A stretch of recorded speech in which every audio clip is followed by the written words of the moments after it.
Who pays for tariffs? The good news is it's not me and it's not you. The bad news is it's the people who make the things. Because ultimately what happens is the person importing it is going to have to pay that duty. And if they pay that duty, they can try and pass that on to me. And in theory, I'll go, I'm not going to buy that, it's too expensive, I'll buy something else instead. So can you protect yourself against tariffs if tariffs are going to raise the price of goods? Maybe. I mean, if you really want that BMW, buying it now might be a good idea. However, there's a bit of a problem if everybody does this. Because if everybody decides that everything's going to get more expensive and they go out and buy it now, what you end up with is shortage and the price goes up. It's called inflation.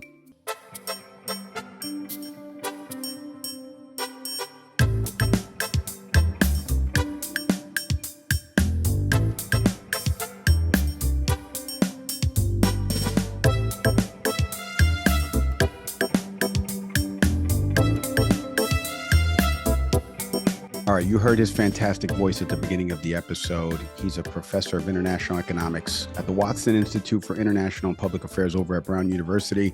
That's Professor Mark Blyth. Mark, thank you so much for hopping on the podcast with me. I'm glad that you could even get my title straight. I mean, I'll tell you It's what, a mouthful. It is a mouthful. And let me tell you something that makes you sound professional, one. Yeah, and exactly. two, the subject matter expertise that we're seeking when we want to know if our eggs are going to come down in price. So let's get into, forget eggs for a second. Let's talk about your video first and how I found you. I was telling you this off air. I saw this video of you explaining tariffs and the passing it down to the consumer. Here's what I wanted to ask you that maybe wasn't explained on the video a little bit. You can dive into it in your answer.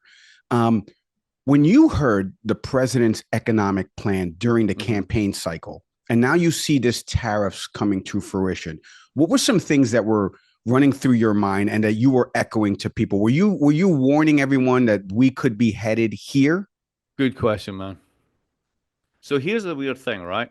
I'm actually strangely sympathetic towards the overall thinking behind this stuff. And here's why I say this, right? Here's how the world works in very short form. For the past 35 years, we have had an incredible deal. Everybody in the world has sent us TVs, cars, drugs, anything that we want. And what we do is we just print digital bits of paper called treasuries and we hand them to them. Now, that's not quite how it works. Basically, they earn dollars. They then get dollars. They don't want dollars in their economy, not just because they don't use dollars, but like if they turn them into their own currency and then put them in our own economy, everyone would start spending them. Wages and prices would go up. Their exports would be less competitive. You don't want that. So you have to kind of like sterilize it in some way. Easiest thing, buy a treasury. When you buy a treasury, that kind of hands the money back to us, and then we get to use it again. So this is why we don't make anything anymore. So if you just start there, right? Yeah, I get this. There's something to this. Like, there's something about the fact that this country, the biggest employers used to be General Motors. They used to be Exxon, as it is now. They used to be Ford. Now they are literally the Home Depot and Walmart and Amazon Logistics. So maybe there's something to this. Now, does that mean that tariffs are the beginning and end of all this? Absolutely not. You've got to have a lot in place to basically do a reindustrialization strategy. You have to have not a state that you're kicking the crap out of thanks to Doge. You need one that's filled with smart people that knows what they're doing, that are trying to like target sectors, get into areas that nobody else has done. You don't want to be beating up your universities because you're going to need people with skills. And that's kind of where they come from. So there's bits of this that I'm kind of sympathetic to, but the way it's been executed, that leaves me cold. That's why we had you on the show. We reached out to you. And again, this is something, and we're going to dive into a moment of literacy, some things that people should pay attention to from an economy standpoint that you would recommend and some things that you would kind of turn them away from. But I did want to ask you, because as I was preparing to have you on the program, right as I reached out, this was maybe I think a week or so ago, I saw Senator Rand Paul on Fox Business, and he said this, and I want to ask you a question on the follow-up because I got into it with some of my friends, and none of us could explain it to each other. But first, I want you to listen to the senator's question, and then I'm going to ask you a follow-up. So take a listen to this. Go for it. The truth of the matter is this, that all trade is mutually beneficial, and really the U.S. doesn't trade with China. You trade with Walmart. So when I go to Walmart, if I pay $10 for a shirt, I want that shirt, and they want my $10, and we both go away from the deal having succeeded, we mutually benefited. That's the only reason trade happens. And then if you add it all up and say, oh, China's ripping us off, it makes no sense. Trade deficits are not real accounting. It's a fake accounting, and it doesn't mean anything. What means something is if you look at trade deficits in proportional to prosperity, the higher the trade deficits, the more prosperity. The lower the trade deficits, the less prosperity. We get a reduction in trade deficits when we go into a recession. We get an expansion of trade deficits when we're in a boom. So really nothing about a trade deficit gives any real useful instruction to the economy. I would love for you to explain what he just said. Sure. But my real question is, and this is something that's in the ethos right now of people that are, let's say, advocating for tariffs because the global trade market needs to be reset. Can you kind of demystify, did the global trade market need to be reset? All right. So the second part of what Ron Paul just said, I disagree with, right?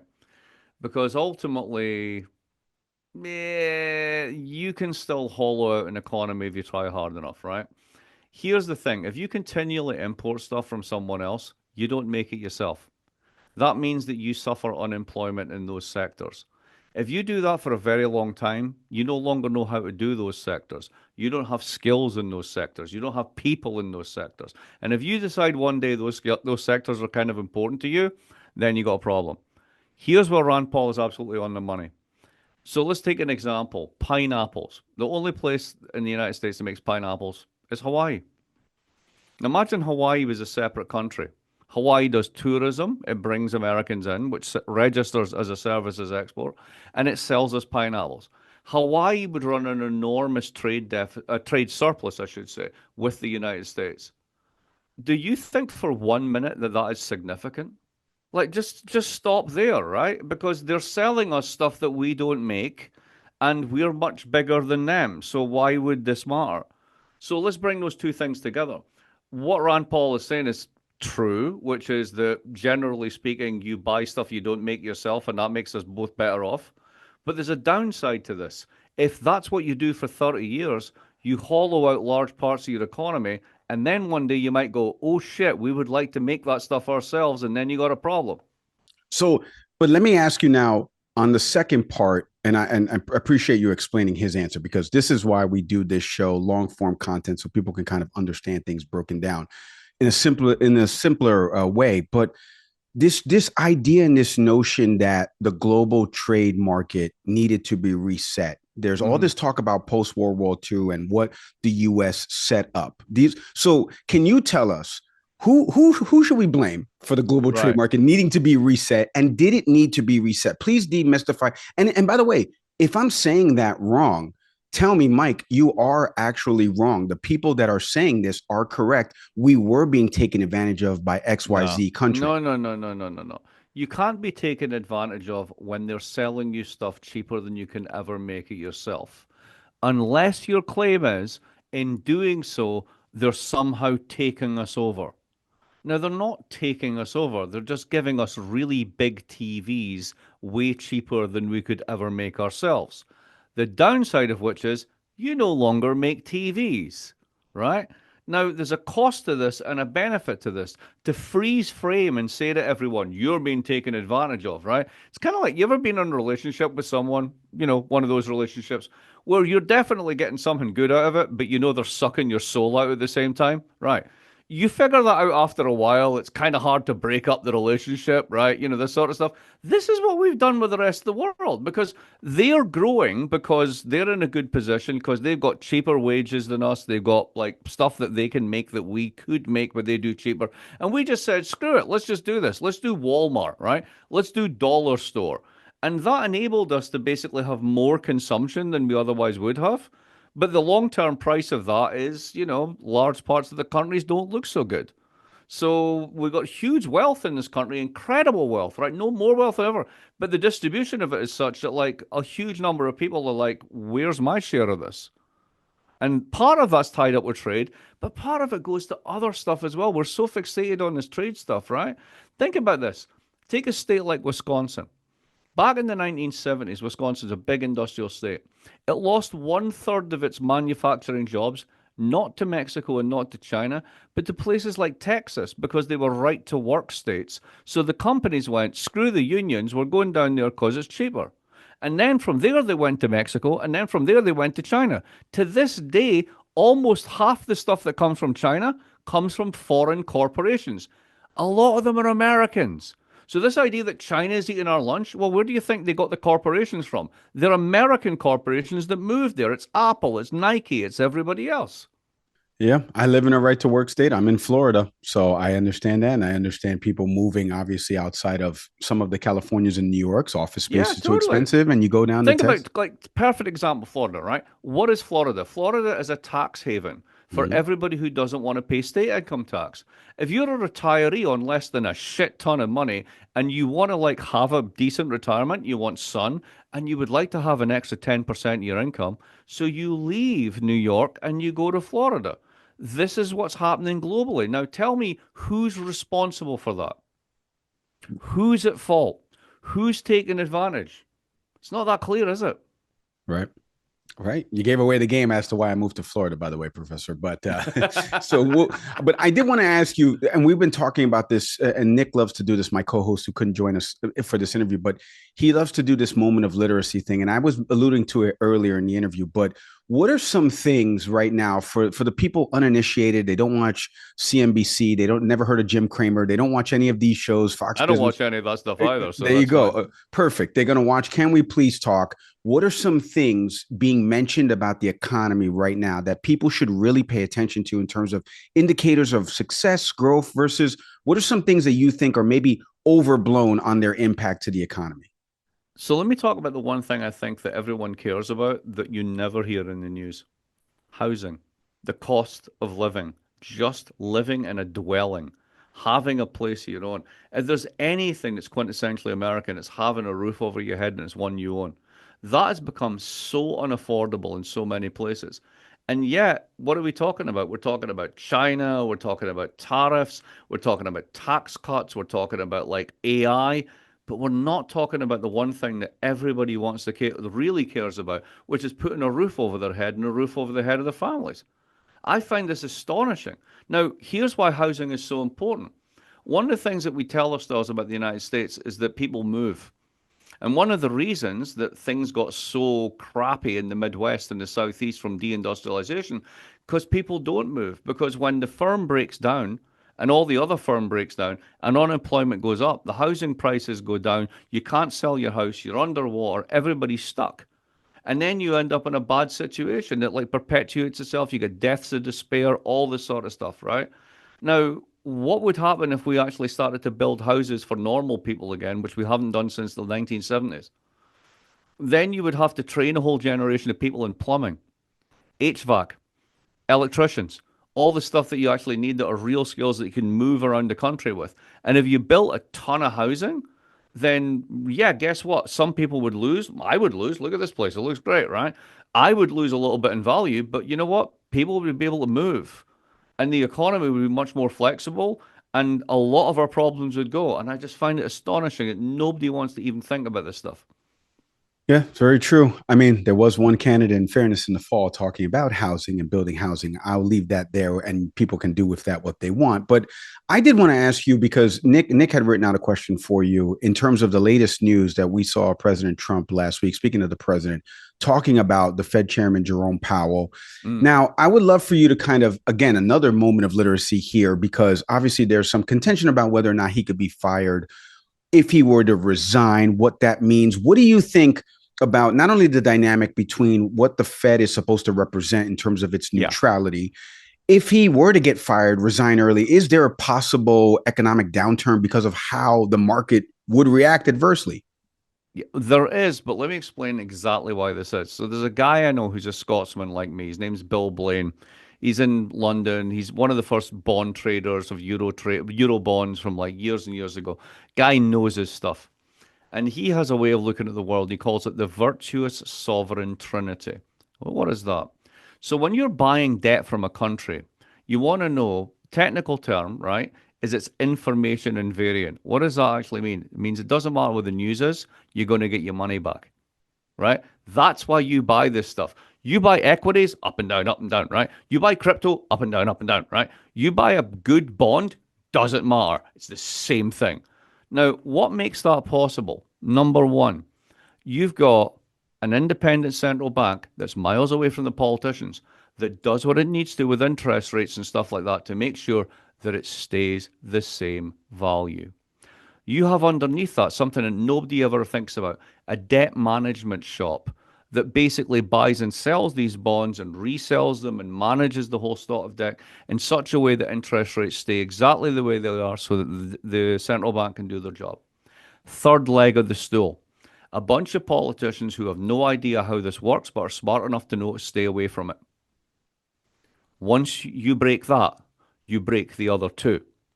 What the president is doing is breaking that. And when you have the world's largest debt market, which means that everybody else buys your stuff as their savings asset, you want your savings asset to be informational invariant. It doesn't matter what the news is. When he's the news and he's causing this in the bond market, that's bad news.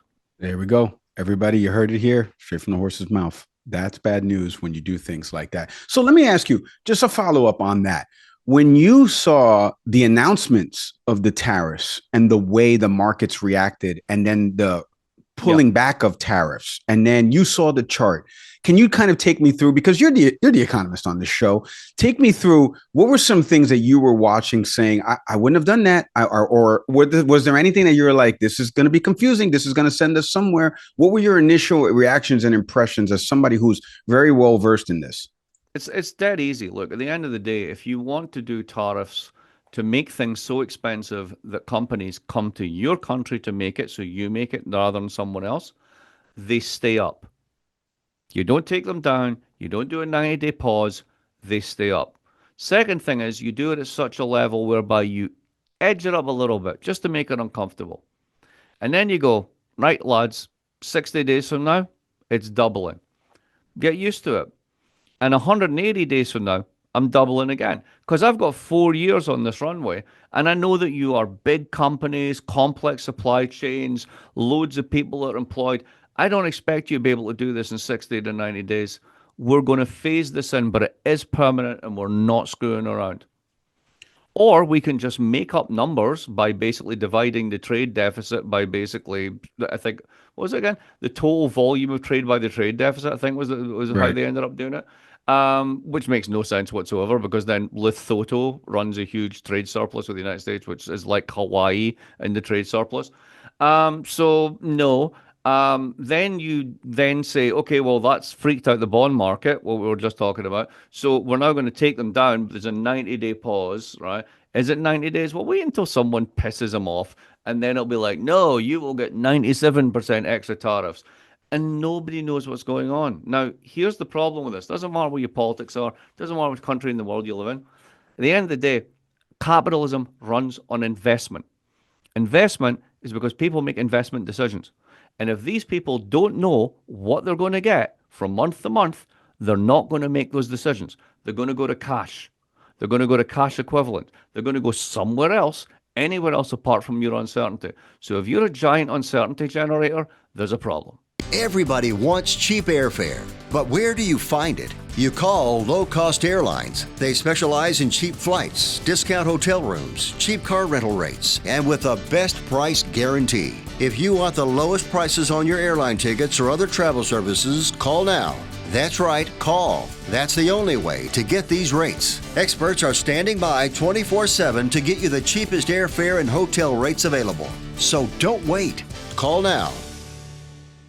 You teach students for a living. What is something right now? Is this being used as an example, a real world example of what to do, what not to do? What is some advice that you're, not advice, but teachings that you're doing right now with students around what's specifically happening? Because I agree with you.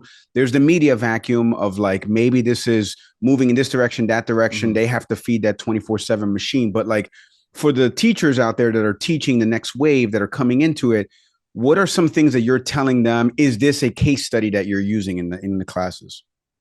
So what I'm actually going to do at the end of, sorry, on Tuesday next week, actually, which is the end of, almost the end of my course, before we start to go into the revision period, I teach a course called Money and Power in the International Economy, and it's literally what we've been going through.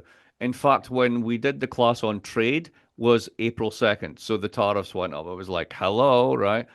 We started the class on financial crises on like a week later, and that's when the bond market started going, right? So it was like, maybe I'm the guy who's causing this. This is kind of weird, right? We've been monitoring this in real time all the way through. What I'm really interested in is how the students think about it rather than what I'm telling them, right? Because they're the ones that are like doing the work. And it's like, okay, here's how we used to think about this. Here's how we would model this. This is how we would think about these dynamics. Well, that's all changed. How do you work it out? And to me, what's really interesting is getting them to go, all right, well, maybe that's wrong. Maybe this is the way we should think about it. And listening to them rather than me trying to tell them. Because frankly, anyone who thinks they've got this worked out just now doesn't really know what they're saying. There we go. Well, I mean, I would hope that people are listening to the more of the Professor Mark Blyths out there, especially ones in the inner circle of the president with some of the stuff. And this is kind of why we do some of these things, because you never know who may be listening to this or consuming something like this. So before I let you go, Professor, I want to ask you, okay, when are my eggs getting cheaper? I wrote that down here. My eggs are. I thought you were going to say, why have I got so many guitars? Because that's usually the question, right? But well, the eggs. We can get into that. I mean, are you going to sell the as well? Which one's more expensive, the eggs or the guitars in your background? So, why? Good question, right? So, why did eggs become such a thing, right? Yes. So, I'm going to do the plug, right? May the 6th, I've got a book coming out called Inflation, a guide for users and losers. And it goes into all this stuff, right? But not eggs in particular, but the general sort of stuff. And it's in every person's guide to like inflation, what the hell it is, how to think about it, the whole thing, right? So here's a story with eggs. Two things going on. First one is bird flu, right? Millions, millions and millions and millions and millions of things, birds dying, like eggs, what do you call them? Hens dying, right? So yes, guess what? Shortage, price goes up. But there's also something else. You know when you walk down an aisle in a supermarket and it's the cereal aisle and you've got 47 different boxes before you even get to the muesli, and the muesli has 30 different types, and then you go from the muesli to like whatever is next, and like you've got hundreds of choices and you're like, I don't even know what I want. When you're walking down there, each of those segments is controlled probably by about two firms. So in cereals is General Mills and one other. When you do chicken, Tyson, ring a bell? Right. Tyson and maybe like one, two other firms. And what they do is they actually are the people who set the prices for all the people who actually have the egg farms, who tend to be small producers. And it's a bit like when you get a contract at Whole Foods. They're like, hey, this is great. We're selling it at Whole Foods. It's like, great. Now 80% of your output's going to the one buyer. What happens when they tell you need to reduce your prices? Oh, do you want to lose the contract? Because it's 80% of your price. So they have pricing power. So economists call these concentrated markets, basically loads and loads of sellers, very few buyers that effectively set the price. If you have a huge supply shock, there's less hens making eggs, and you've got concentrated markets and nobody knows how much this should be worth anymore, how far do you think I can raise that price? Yeah. Welcome to $11 eggs. Did you, when we started pissing off the Canadians, which is actually quite an amazing thing to be able to piss off Canadians, did you check any of the social media stuff about they were just taking pictures of how much their eggs cost versus ours? That's true. Yeah, that's one way to think about it. Yeah. So to go back to the story of inflation and prices in general, we have a thing in our head that like inflation goes up because Biden spent too much on stimulus checks. That was years ago. That can't be anything to do with eggs now, right? We have something to do with the fact that like there's greedy unions. 9% of people in the private sector are in unions. All right, so what is it? It's probably the fact that the hens died and the companies are pumping the prices. This is why we have people on the show, to give them the literacy moments, explain certain things that maybe you don't get in the 5-6 minute segment on the news channels or wherever it is that you're getting it. I highly encourage people right now to go to poli-sci.brown.edu so you can find this man, Mark Blyth, William Rhodes, 57, professor of international economics and finance. He does a great job, and go get that book that's coming out soon. We're going to plug that book, and we're going to have links in our show notes to that book, Professor. I can't thank you enough for hopping on the program to me. I would have had you strum something on the guitar for people watching on YouTube before we leave, but thank you so much for coming on the program. You're welcome back anytime. Continue success, and please stay safe. Thank you very much.